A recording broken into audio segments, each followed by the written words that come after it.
ओम शांति। आज 9 मई 2025 के साकार मधुर महावाक्य हैं। मीठे बच्चे, तुम्हें नशा रहना चाहिए कि जिस शिव की सभी पूजा करते हैं वह अभी हमारा बाप बना है। हम उनके सम्मुख बैठे हैं। प्रश्न है आज की मुरली का कि भगवान से क्षमा क्यों मांगते हैं? क्या उन्हें क्षमा मिलती है?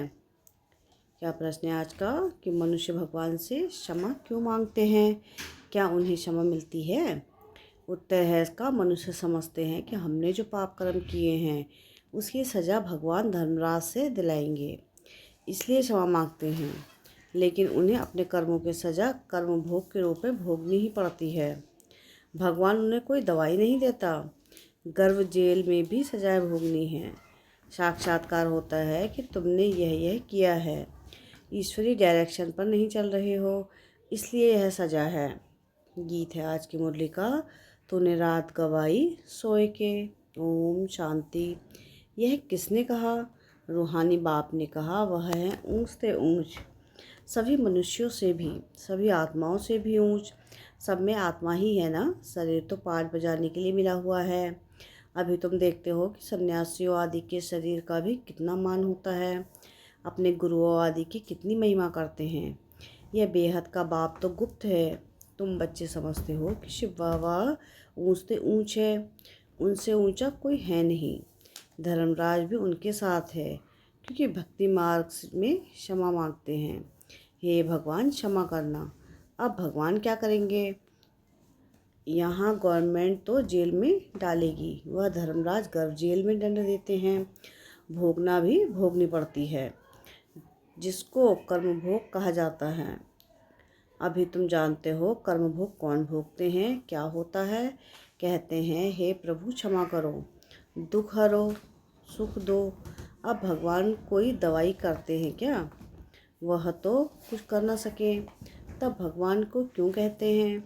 क्योंकि भगवान के साथ फिर धर्मराज भी है। बुरा काम करने से जरूर भोगना पड़ता है। गर्भ जेल में सज़ा भी मिलती है। साक्षात्कार सब होते हैं, बगैर साक्षात्कार सज़ा नहीं मिलती। गर्भ जेल में तो कोई दवाई आदि है नहीं, वहाँ सज़ा भोगनी पड़ती है। जब दुखी होते हैं तब कहते हैं, भगवान इस जेल से निकलो। अभी तुम बच्चे किसके सामने बैठे हो? ऊंच से ऊंच बाप है, परंतु है गुप्त, और सभी के तो शरीर देखने में आते हैं। यहाँ शिव बाबा को तो अपना हाथ पाँव आदि है नहीं। फूल आदि भी कौन लेंगे? इनके हाथ से ही लेना होगा अगर चाहे तो, परंतु कोई से भी लेते नहीं। जैसे वह शंकराचार्य कहते हैं कि हमको कोई छुए नहीं, तो बाप कहते हैं हम पतितों का कुछ भी कैसे लेंगे। हमको फूल आदि की दरकार नहीं। भक्ति मार्ग में सोमनाथ आदि के मंदिर बनते हैं, फूल चढ़ाते हैं, परंतु मुझे तो शरीर है नहीं। आत्मा को कोई छुएगा कैसे? कहते हैं कि हम पतितों से फूल कैसे लेवे। कोई हाथ भी नहीं लगा सकते, पतितों को छूने भी ना दे। आज बाबा कहते कल फिर जाकर नरकवासी बनते हैं, ऐसे को तो देखे भी नहीं। बाप कहते हैं मैं तो ऊंच से ऊंच हूँ। इन सब सन्यासियों आदि का भी ड्रामा अनुसार उद्धार करना है। मुझे कोई जानता ही नहीं। शिव की पूजा करते हैं, परंतु उनको जानते थोड़ी ही हैं कि यह गीता का भगवान है और यहाँ आकर ज्ञान देते हैं। गीता में भी श्री कृष्ण का नाम डाल दिया है। श्री कृष्ण ने ज्ञान दिया, बाकी शिव क्या करते होंगे तो मनुष्य समझते हैं वह आते ही नहीं हैं। अरे पतित पावन श्री श्री कृष्ण को थोड़े ही कहेंगे, पतित पावन तो मुझे कहते हैं ना। तुम्हारे में भी कोई थोड़े हैं जो इतना रिगार्ड रखते हैं। रहते कितना साधारण हैं, समझाते भी हैं। मैं इन साधुओं आदि सबका बाप हूँ। जो भी शंकराचार्य आदि हैं, इन सबके आत्माओं का मैं बाप हूँ। शरीरों के बाप जो हैं वह तो हैं ही, मैं हूँ सभी आत्माओं का बाप। मेरी सब पूजा करते हैं। अभी वह यहाँ सम्मुख बैठे हैं, परंतु सभी समझते थोड़ी ही हैं कि हम किसके सामने बैठे हैं। आत्माएं जन्म जन्मांतर से देह अभिमान पर हिरी हुई हैं, इसलिए बाप को याद नहीं कर सकते, देह को ही देखते हैं। देही अभिमानी हो तो उस बाप को याद करें, और बाप की श्रीमत पर चलें। बाप कहते हैं, मुझे जानने के लिए सब पुरुषार्थी हैं। अंत में पूरी देही अभिमानी बनने वाले ही पास होंगे। बाकी सब में जरा जरा देह अभिमान रहेगा। बाप तो है गुप्त, सबको कुछ भी दे नहीं सकते। बच्चियाँ शिव के मंदिर में भी जाकर समझा सकती हैं।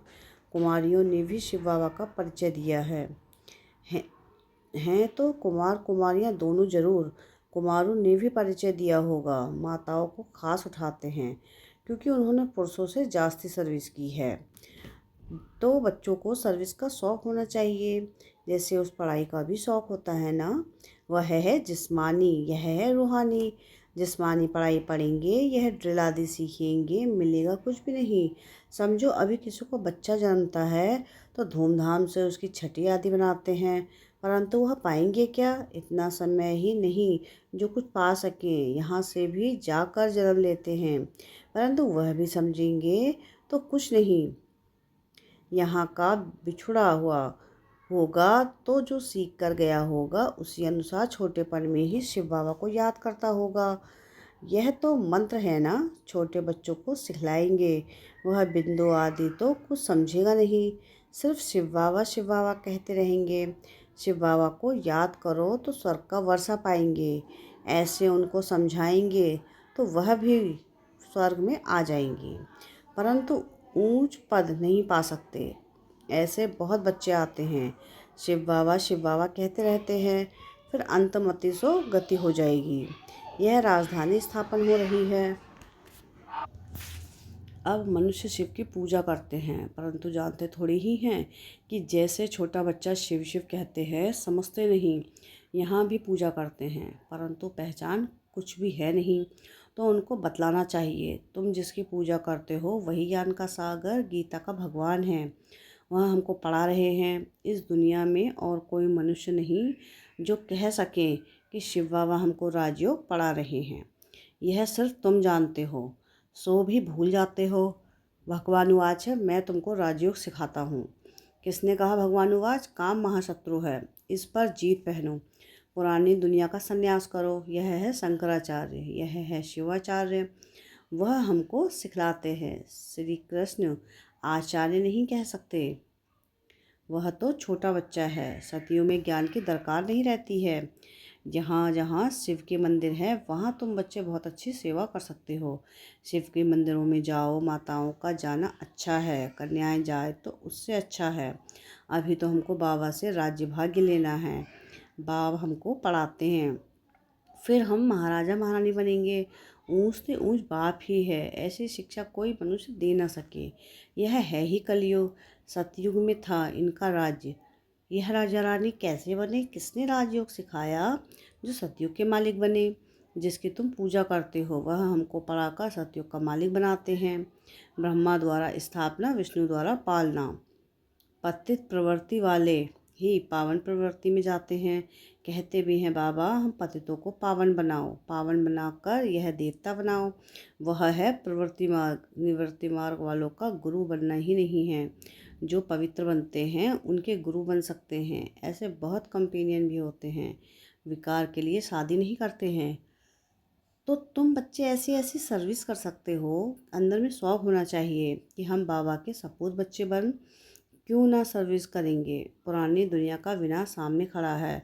अब शिव बाबा कहते हैं कि मैं श्री कृष्ण तो हो ना सके। शिव बाबा कहते हैं कि श्री कृष्ण तो हो ना सके, वह तो एक ही बार सतयुग में होगा।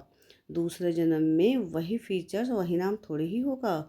84 जन्म में 84 फीचर्स। श्री कृष्ण यह ज्ञान किसको सिखला ना सके? वह श्री कृष्ण कैसे यहाँ आएंगे? अभी तुम इन बातों को समझते हो।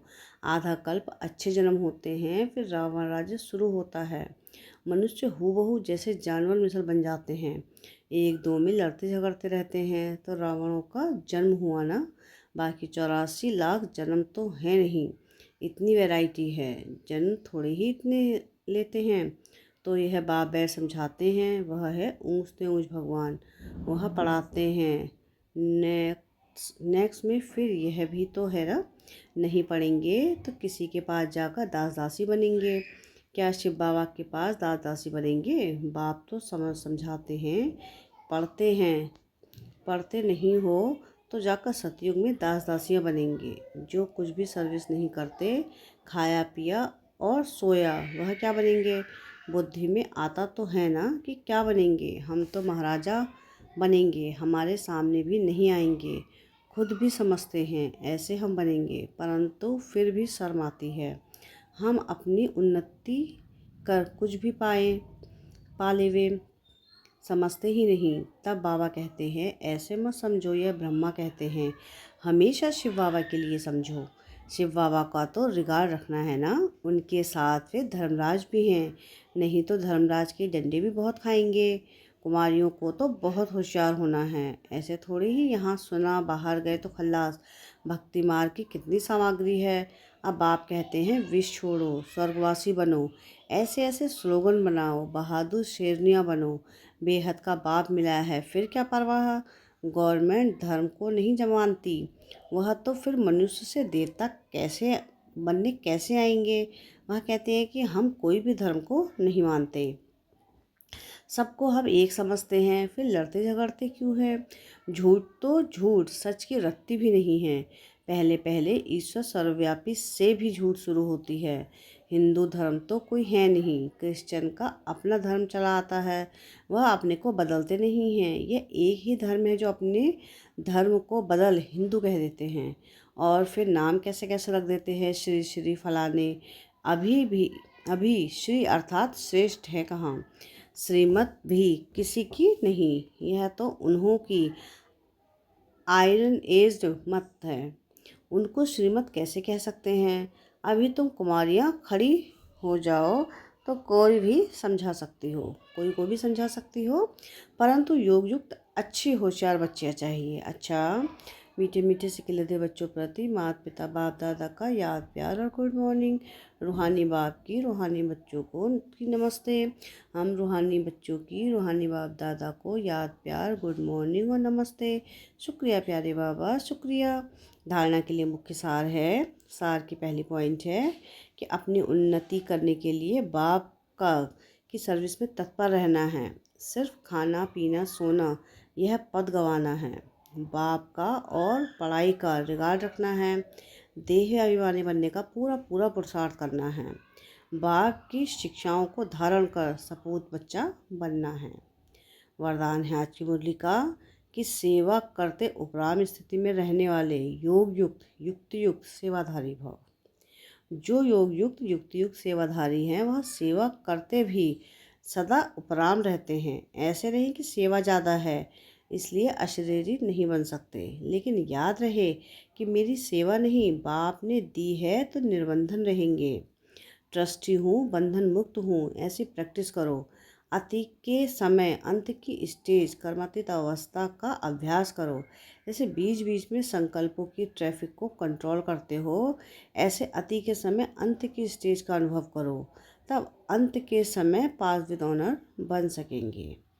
स्लोगन है आज की मुरली का कि शुभ भावना कारण हो, शुभ भावना कारण को निवारण में परिवर्तित कर देती है। क्या स्लोगन है? शुभ भावना कारण को निवारण में परिवर्तित कर देती है। अब व्यक्ति सारे हैं रूहानी रॉयल्टी और प्यूरिटी की पर्सनालिटी धारण करो। पवित्रता ब्राह्मण जीवन के विशेष जन्म की विशेषता है। पवित्र संकल्प ब्राह्मणों की बुद्धि का भोजन है। पवित्र दृष्टि ब्राह्मणों की आँखों की रोशनी है। पवित्र कर्म ब्राह्मण जीवन का विशेष धंधा है। पवित्र संबंध और संपर्क ब्राह्मण जीवन की मर्यादा है। ऐसे महान चीज को अपनाने में मेहनत नहीं करो, हट से नहीं अपनाओ। यह पवित्रता तो आपके जीवन का वरदान है। अच्छा, ओम शांति।